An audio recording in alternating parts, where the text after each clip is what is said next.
Maruti Swift का जो craze होता है वो इस न्यू स्विफ्ट में जैसे फीका पड़ता हुआ नजर आया। इसमें माइलेज ही इतनी तगड़ी क्लेम की जा रही है जो कि पूरे सेगमेंट में किसी के पास नहीं है। स्विफ्ट का बहुत बड़ा बूट स्पेस नहीं है और जब सिंगल सिलेंडर आता है तो वो बूट स्पेस कम हो जाता है। और वहीं हुंडई ग्रैंड आई10 नियोस और टाटा टियागो में डुअल सिलेंडर सेटअप मिलता है। लेकिन जो कंपैरिजन हम करने वाले हैं वो दो और गाड़ियां हैं इसी सेगमेंट में। कौन सी कार इन तीनों में से लेनी चाहिए अगर आपको सीएनजी में हैचबैक लेनी है? तो हेलो दोस्तों, welcome back to the channel. और आज के वीडियो में हम बात करने वाले हैं न्यू जनरेशन लॉन्च हुई मारुति सुजुकी स्विफ्ट की। दोस्तों, मारुति ने तो बड़ी जान लगा के न्यू स्विफ्ट को लॉन्च किया जो उनका 4th जनरेशन स्विफ्ट थी, लेकिन वो कुछ मार्केट नहीं पकड़ पाई। या यूँ कहें कि जो मारुति स्विफ्ट का जो क्रेज़ होता है वो इस न्यू स्विफ्ट में जैसे फीका पड़ता हुआ नज़र आया। हालांकि मारुति ने जो कोशिश की थी 6 एयरबैग्स एज स्टैंडर्ड दे दिए थे और सेफ्टी में जो बिल्ड क्वालिटी थी उसको भी इम्प्रूव किया था, हाई स्टील स्ट्रेंथ का भी इस्तेमाल किया और साथ ही कुछ ऐसे फीचर्स थे जैसे रेयर में डिफॉगर बेस वेरिएंट से ही देना शुरू कर दिया। तो बहुत सारी ऐसी चीज़ थी जो कि मारुति ने कोशिश की लेकिन उतना अप टू द मार्क नहीं दिख रही थी। और इसीलिए मारुति ने एक और मास्टर स्ट्रोक लगाया कि स्विफ्ट में सीएनजी लेके आ गए। जब से मारुति स्विफ्ट सीएनजी का अनाउंसमेंट हुआ है थोड़ा सा शोरूमों में हलचल बढ़ गई है, क्योंकि इसमें माइलेज ही इतनी तगड़ी क्लेम की जा रही है जो कि पूरे सेगमेंट में किसी के पास नहीं है। 32.85 किलोमीटर की, यानी आप देखेंगे तो रफ एक माने तो 33 किलोमीटर का आपको माइलेज इसमें मिल रहा है। और मारुति ने स्विफ्ट के 3 वेरिएंट्स में इसको ऑफर किया है। जो उनका बेस वेरिएंट है उसमें नहीं दिया है LXI में, उससे ऊपर वाले VXI वेरिएंट में दिया है जिसमें इसकी 8,20,000 कीमत है। फिर VXI ऑप्शनल है जिसमें इसकी कीमत है 8,47,000। फिर वहीं ZXI वेरिएंट में ऑफर किया है जो है 9,20,000। यानी टॉप वेरिएंट में और बेस वेरिएंट में इनमें नहीं दिया है। बीच के जो 3 वेरिएंट्स हैं उसमें मारुति ने अपनी स्विफ्ट के सीएनजी ऑफर किया है। जिन लोगों को ये जानना है कि भाई इन तीनों में से कौन सा ज़्यादा फीचर लोडेड है या कौन सा काम का वेरिएंट है, तो वो भाई मेरा वीडियो जाके देख सकते हैं। ऊपर यहाँ देख रहे होगे आप, एक लिंक आ रहा होगा, इस पर क्लिक करोगे तो आपको पूरा मारुति स्विफ्ट का एक वीडियो मिलेगा जिसमें कौन सा वेरिएंट वैल्यू फॉर मनी है, कौन सा वेरिएंट में कौन से फीचर्स हैं और कितने प्राइस बढ़ने पे कितने फीचर्स ऐड होते हैं। ये पूरा डिटेल आपको इस वीडियो में मिलेगा। साथ ही वीडियो के अंत में भी मैं उसका थंबनेल लगा दूंगा ताकि आप क्लिक करके उस वीडियो को देख सको, तो आपको फीचर वाली समस्या क्लियर हो जाएगी। लेकिन ये जो हैचबैक सेगमेंट में मारुति सुजुकी स्विफ्ट में सीएनजी आया है, अब इसी सेगमेंट में और भी जो इसके राइवल्स हैं जो इससे नेक टू नेक टक्कर देते हैं उनकी बात कर लेते हैं और कंपैरिजन करते हैं, और साथ ही कैसे ये एक best city use CNG car हो सकती है हैचबैक के रूप में, वो भी आपको बताएंगे। क्योंकि देखो, माइलेज तो एक एडवांटेज इसके साथ आ गया है, लेकिन जो कंपैरिजन हम करने वाले हैं वो दो और गाड़ियां हैं इसी सेगमेंट में। जैसे पहले नंबर पे स्विफ्ट हो गई, दूसरे नंबर पे हुंडई की ग्रैंड आई10 नियोस से हम कंपेयर करेंगे और तीसरे नंबर पे टाटा टियागो सीएनजी से कंपेयर करेंगे। तो भाई सबसे पहले डायमेंशन की बात करते हैं, जो इसका साइज़ होता है, कितनी लंबाई चौड़ाई क्या है। तो सबसे पहले लंबाई की बात करते हैं तो 3860 mm मारुति स्विफ्ट की लंबाई है और 3815 mm ग्रैंड आई10 नियोस की है। वहीं टियागो की बात करेंगे तो 3765 mm उसकी है, यानी इन दोनों से थोड़ी सी छोटी है। वहीं चौड़ाई की भी बात करेंगे तो स्विफ्ट जो है वो 1735 mm है, नियोस की बात करेंगे वो 1680 mm है और वहीं 1677 mm टियागो है। वहीं व्हील बेस की बात करें, व्हील बेस मतलब दोनों पहिए के बीच में जो दूरी होती है वो जिसकी ज़्यादा होती है उसमें थोड़ा सा कंफर्ट भी बढ़ जाता है, और जो पीछे वाले सीटिंग पैसेंजर्स होते हैं उनका थोड़ा सा लेग रूम बढ़ जाता है, थोड़ा सा स्पेस ज़्यादा मिलता है। तो व्हील बेस जानते हैं तो यहाँ स्विफ्ट में आपको 2450 mm की मिल रही है, ग्रैंड आई10 नियोस में भी आपको 2450 mm की मिल रही है और टियागो में आपको 2400 mm की मिल रही है, यानी 50 mm नियोस और स्विफ्ट ज़्यादा है टियागो से। अब बात कर लेते हैं टायर प्रोफाइल साइज़ की। तो स्विफ्ट में आपको 185/65 15 इंच का टायर मिलता है, 175/60 15 इंच का नियोस में भी मिलता है, टियागो में 115/65 14 इंच का टायर आपको मिल रहा है। तो ओवरऑल देखेंगे डायमेंशन वाइज और टायर वाइज तो स्विफ्ट यहाँ पे एज लेते हुए आ रही है, यानी नंबर 1 पे स्विफ्ट है, ग्रैंड आई10 नियोस दूसरे नंबर पे है और टियागो तीसरे नंबर पे जा रही है। वहीं अगर सिलेंडर, जो सीएनजी का सिलेंडर रहता है उसकी बात करें तो यहाँ पे स्विफ्ट में आपको सिंगल सिलेंडर मिलता है भाई। ये एक ड्रॉबैक है, क्योंकि बूट स्पेस काफ़ी हद तक खा लेता है वो, क्योंकि स्विफ्ट का बहुत बड़ा बूट स्पेस नहीं है और जब सिंगल सिलेंडर आता है तो वो बूट स्पेस कम हो जाता है। और स्पेयर व्हील भी स्विफ्ट में नहीं मिल रही है, ऐसा मुझे जानकारी मिली है। बाकी स्विफ्ट सीएनजी का मैं आपके लिए डेडिकेटेड एक वीडियो भी लेके आऊँगा, लेकिन आज मैं अभी कंपेरिजन कर रहा हूँ। वहीं हुंडई, ग्रैंड आई10 नियोस और टाटा टियागो में डुअल सिलेंडर सेटअप मिलता है, जिससे क्या होता है जो स्पेयर व्हील वाली जगह है वहाँ सिलेंडर चला जाता है और बूट स्पेस आपको पूरा खाली मिलता है। तो भाई अच्छा रहता है ना कि हैचबैक भी है और बूट स्पेस भी खाली है। तो इस कैटेगरी में यहाँ पे i10 और टियागो एज लेते हुए नज़र आ रही है, स्विफ्ट यहाँ पे पिछड़ गई है।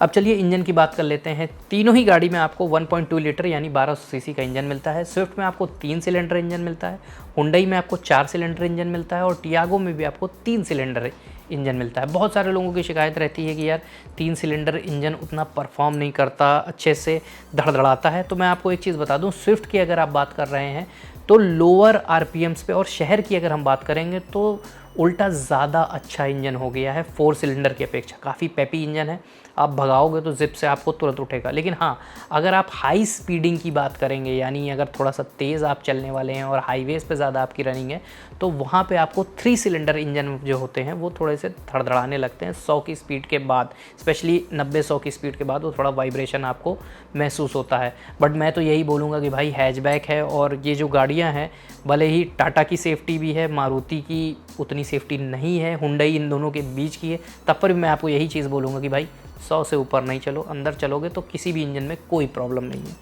वहीं अगर पावर की बात करें तो स्विफ्ट में आपको 70 bhp मिलती है, ग्रैंड आई10 नियोस में आपको 68 bhp मिलती है और 73 bhp मिलता है टियागो में। तो यानी पावर में टियागो ज़्यादा है। लेकिन टॉर्क की बात करेंगे तो वहाँ पे 102 Nm का टॉर्क आपको स्विफ्ट में मिल रहा है, 95 Nm का नियोस में मिल रहा है और 95 Nm का टियागो में। तो जो टॉर्क है वो, जैसा कि मैं आपको बोला ना, 3 सिलेंडर थोड़ा सा पेपी इंजन है, तो टॉर्क ज़्यादा अच्छा आपको स्विफ्ट में मिल रहा है।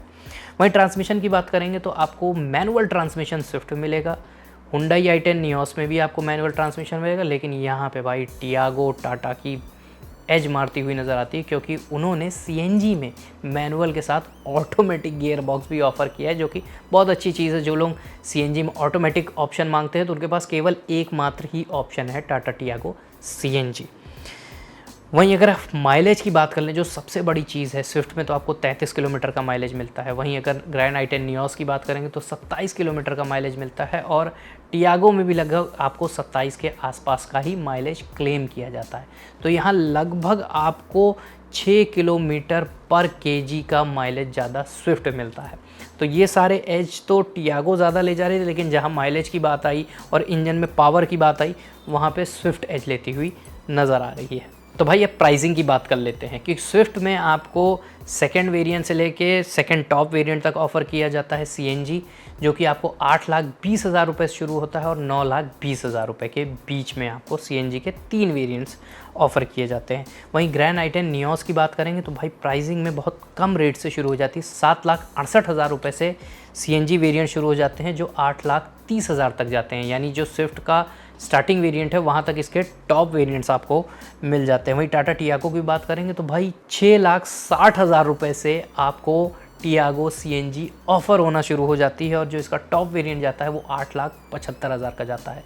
तो यानी प्राइसिंग की बात करेंगे तो सीएनजी अगर आपको कम से कम प्राइस में चाहिए तो भाई टियागो यहाँ पे एज लेते हुए नज़र आ रही है, क्योंकि सिर्फ 6.5 लाख से शुरू हो जाती है, 7.5 लाख में आपको ग्रैंड आई10 नियोस शुरू हो जाती है। लेकिन स्विफ्ट के लिए आपको 8,20,000 एक्स शोरूम प्राइस देना पड़ेगा अगर आप सीएनजी चाहते हो।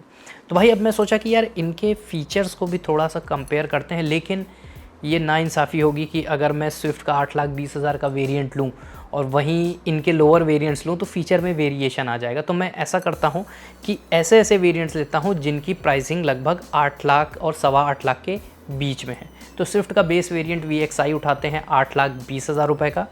वहीं ग्रैंड आई10 नियोस में 1.2 लीटर वाला जो कपा इंजन है उसकी प्राइसिंग उठाता हूँ, क्योंकि उसकी भी प्राइसिंग लगभग इतनी ही है। और वहीं तीसरी गाड़ी टाटा टियागो EV का ZX प्लस ICNG वेरिएंट उठाता हूँ, जिसकी कीमत 8,30,000 रुपये है। तो लगभग 8 से 8.25 लाख के बीच में ये सारी गाड़ियाँ हैं। अब इनमें फ़ीचर्स की बात करते हैं। जैसे स्विफ्ट में आपको 6 एयरबैग्स एज स्टैंडर्ड मिलते हैं। वहीं हुंडई में भी आपको ग्रैंड आई10 नियोस में भी 6 एयरबैग्स मिलते हैं, लेकिन टाटा टियागो में आपको, ये भले ही सेकंड टॉप वेरिएंट है, लेकिन आपको 2 एयरबैग्स ऑफ़र होते हैं। लेकिन कोई बात नहीं भाई, टाटा के पास अपना लोहा है तो वो उससे अपना लोहा मनवा लेगा, तो सेफ्टी में कोई ऐसी बड़ी दिक्कत नहीं आने वाली है। दूसरे नंबर पर बात करेंगे ABS EBD आपको इन तीनों ही कार में मिलता है, लेकिन स्विफ्ट में एक एडवांटेज होता है कि आपको ब्रेक असिस्ट भी ऑफ़र किया जाता है जो बाकी कार्स में नहीं है। इसके अलावा हिल होल्ड भी मारुति सुजुकी स्विफ्ट में आपको मिलता है और ग्रैंड आई10 नियोस में मिलता है, लेकिन टाटा टियागो में नहीं मिलता है। अब टाटा टियागो में कुछ ऐसी चीज़ है जो एडवांटेज है, जैसे रेयर में आपको वाइपर मिल जाता है, ऑटो फोल्ड ORVMs मिल जाते हैं, रेन सेंसिंग वाइपर्स मिल जाते हैं, ऑटोमेटिक हेडलैम्प्स मिल जाते हैं, फ्रंट में LED लाइट्स मिल जाती है, फॉग लाइट्स मिल जाती है। तो ये कुछ एडवांटेज हैं जो टाटा टियागो में मिलते हैं। लाइटिंग की बात कर रहा हूँ तो स्विफ्ट में आपको LED टेल लाइट मिलती है, लेकिन टियागो में नहीं मिलती है। वहीं अगर ग्रैंड आई10 नियोस की बात करेंगे तो इसमें आपको LED हेडलैम्प्स मिलते हैं जो बाकी दोनों किसी कार में नहीं मिलते हैं। ऑटोमेटिक हेडलैम्प्स भी मिलते हैं ग्रैंड आई10 नियोस में, साथ ही LED आपको टेल लाइट मिलती है और साथ ही LED DRL मिलते हैं जो कि आपको स्विफ्ट में नहीं ऑफ़र होते हैं। अगर इंफोटेनमेंट सिस्टम की बात करेंगे तो स्विफ्ट में आपको 7 इंच का इंफोटेनमेंट सिस्टम मिलता है, ग्रैंड आई10 नियोस में आपको 8 इंच का मिलता है और वहीं टाटा टियागो में भी आपको 7 इंच का मिलता है। स्पीकर्स की बात करेंगे तो स्विफ्ट और ग्रैंड आई10 नियोस में आपको 4-4 स्पीकर मिलते हैं, लेकिन टाटा टियागो में आपको 8 स्पीकर्स हरमन कार्डन के मिलते हैं जो कि क्लास लीडिंग इसमें ऑडियो सिस्टम है। और भाई अब लास्ट पॉइंट बात कर लेते हैं, किस पे कितनी वारंटी मिलती है। मारुति स्विफ्ट पे आपको 2 साल की 40,000 किलोमीटर तक की वारंटी मिलती है, वहीं हुंडई और टाटा जो है वो आपको 3 साल और 1 लाख किलोमीटर्स की वारंटी देता है।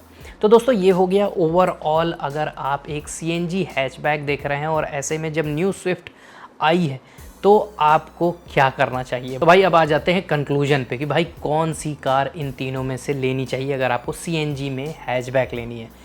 तो भाई अगर आपकी प्रायोरिटी केवल माइलेज है कि भाई मुझे ज़्यादा माइलेज मिले तो आप मारुति सुजुकी स्विफ्ट CNG के साथ जाओ। आपको 33 का माइलेज मिलेगा, क्योंकि जो क्लेम कर रहे हैं उससे अगर कम भी होगा तो 3-4 किलोमीटर का कम होगा, तब पर भी 30 किलोमीटर का माइलेज आपको स्विफ्ट मिलेगा। वहीं ग्रैंड आई10 नियोस और टियागो में माइलेज कम हो जाएगा, वो लगभग 25 से और 25 से नीचे भी जा सकता है, लेकिन स्विफ्ट में आपको 30 के आसपास का माइलेज मिलेगा ही। हाँ ये ज़रूर है कि स्विफ्ट में आपको एक चीज़ कॉम्प्रोमाइज़ करनी पड़ेगी, वो है इसका बूट स्पेस, जो कि आपको बाकी दोनों कार्स में बूट स्पेस नहीं कॉम्प्रोमाइज़ करना पड़ेगा। और दूसरा रेट्स भी उनके कम हैं। और अगर आपकी प्रायोरिटी है आपको कम से कम रेट में CNG कार मिल जाए, थोड़ी सी मजबूत भी मिल जाए, तो आप टाटा टियागो की तरफ चले जाओ, क्योंकि इन दोनों का बीच का पोर्शन जो है वो हुंडई ग्रैंड आई10 नियोस है।